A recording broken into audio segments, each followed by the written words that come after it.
একটা নতুন একটা পদ্ধতি দেখলাম, খালার ফ্রিজে রাইখে দিচ্ছে আমের চোষা ভর্তা। এটা কি? এটা তুমি ভর্তা না, আমি তাহলে বলি। কি? এটা কি? আমি বলি দেখ, সম্মানিত এভরিওয়ান, দেখুন এটা আমি আমার আমটা হচ্ছে মিষ্টি আম ছিল। হুম সবাই তো আম ঝালাই করে খায়, কিন্তু আমার কথা হলো যে আমি একটু অন্যরকম খাবো।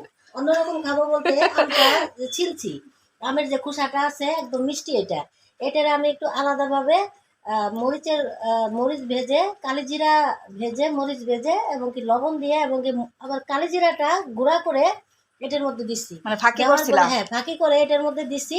মানে ঠান্ডা লাগছে, এই ঠান্ডাটা কাটার জন্য আমি কালিজিরাটাকে দিছি, কারণ কেউ কালিজিরা দিয়ে খায় না, আমি একটু অন্যরকম করছি। সবাই তো কাসুন্দি দিয়ে খায়, হুম আমি কালিজিরা দিয়ে খাইছি। এটা হলো অন্যরকম, যে ভালো লাগার জন্য এবং কি নিজেকে সুস্থ রাখার জন্য এটা করেছি। ও, দেখছেন আমার খালার বুদ্ধি। আসলে ভর্তাটা কেমন হয়েছে অবশ্যই সবাই কমেন্ট করে বলবেন কিন্তু।